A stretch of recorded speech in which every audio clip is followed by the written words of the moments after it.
India's socio-economic ties with Africa. The multidimensional rivalry between India and China looks set to grow more acute. This can also be perceived when it comes to yielding economic and political influence in Africa. India is now Africa's third largest trading partner, accounting for 6.4% of African total trade for a total value of $62.6 billion in 2017 to 2018. By comparison, China is Africa's largest trading partner. The value of Chinese-African trade in 2018 was $185 billion. India cannot hope to compete dollar for dollar with Chinese spending power. Nevertheless, India's investment in Africa cannot be neglected. India has always backed anti-colonial and anti-racist liberation movements in Africa since its independence.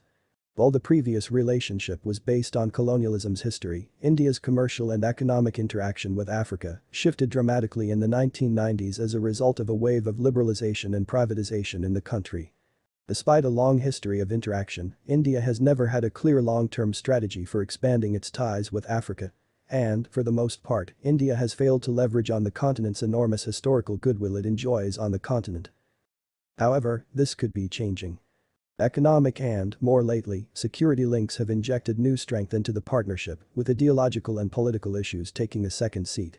The establishment of the India-Africa Forum Summit, for example, has aided in the institutionalization and formalization of India's interactions with its African partners.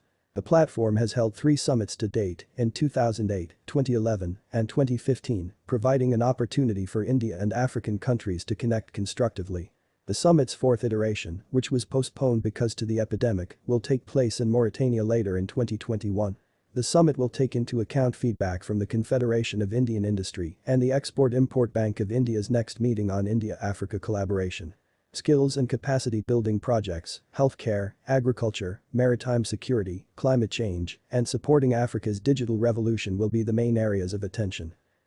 In July 2018, Indian Prime Minister Narendra Modi delivered a speech to the Ugandan parliament in which he outlined 10 guiding principles for India's Africa cooperation. These pillars represent a shift in India's strategic priorities. For example, both business and government representatives from India regularly underline India's goal for its collaborations to be inclusive, people-centered, long-term, transparent, and led by African needs and objectives. These principles serve as the foundation for a well-thought-out approach. Security concerns are also a factor. African countries, particularly those with Indian Ocean coasts, are a crucial part of India's Indo-Pacific strategy. India has a long history of maritime trade with these countries, and many of them have inked military and shipping agreements with India. African countries, as well as those in India's immediate neighborhood, have received much of New Delhi's developmental aid in the form of concessional lines of credit, grants, and capacity-building efforts over the last 2 decades. Unlike Chinese lending, and even the International and Monetary Funds and World Bank lending, Indian credit lines are demand-driven, consultative, transparent, and non-conditional. From 2002 to February this year, India has granted the continent $11 billion in concessions. This is on top of financial programs worth hundreds of millions of dollars and scholarships for African students. In recent years, the trade and investment collaboration has also grown. The value of trade between India and Africa has increased from $51.7 billion in 2010 to 2011 to $66.7 billion in 2019 to 2020. Africa's exports to India climbed by roughly $5 billion during the same time period. Africa accounts for about 8% of India's imports, whereas India accounts for 9% of Africa's imports from outside the continent. India's public and corporate sectors are also investing in Africa, making India the 8th largest investor in the continent. Beyond loans and investments, India has also aided Africa in its fight against the COVID-19 pandemic. According to multiple sources, India has provided 150 metric tons of medical aid to 25 African countries. While these developments show an increasing connection between India's economic ambition and Africa's Agenda 2063. For the African Union's development goals for the next half-century, it is crucial to remember that India is just one of several development partners interested in meaningfully engaging Africa. China, for example, has risen to become Africa's most important trade and investment partner. While China and India are seeking to develop their bilateral and regional strategies independently of one another, there is clearly a competitive aspect at play. While Beijing has thrown its immense economic heft into developing manufacturing capacity and extracting natural resources, New Delhi has focused on its core competencies of human resource development, information technology, education, and healthcare. Without any doubt, China's drive to build infrastructure throughout the continent has been welcomed. Mega-scale infrastructure projects, on the other hand, will only have the intended revolutionary impact if they can create jobs, generate money, attract investment, and contribute to the development of local productive capacity.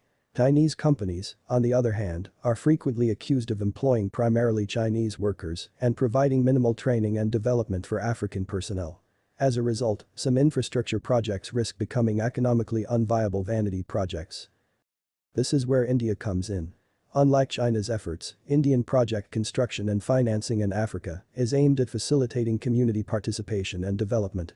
Indian firms rely more on African talent, and India has some other advantages over China too. The accomplishments of China's political economic model are appealing, but Africans have a strong desire for democracy. By projecting itself as a different model than China, India is playing to its strengths.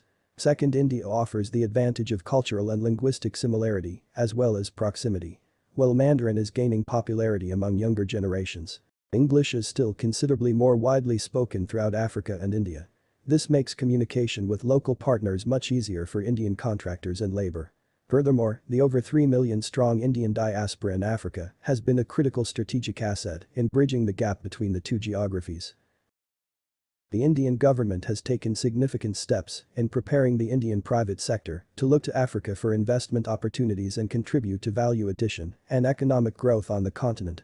India's broad-based investment approach can help complement the trade growth between India and Africa and help expand the range of goods and services traded between the two. In order to further investments and achieve common goals of development, there is a need to remove bottlenecks such as protection of investments, access to capital and an improved business environment.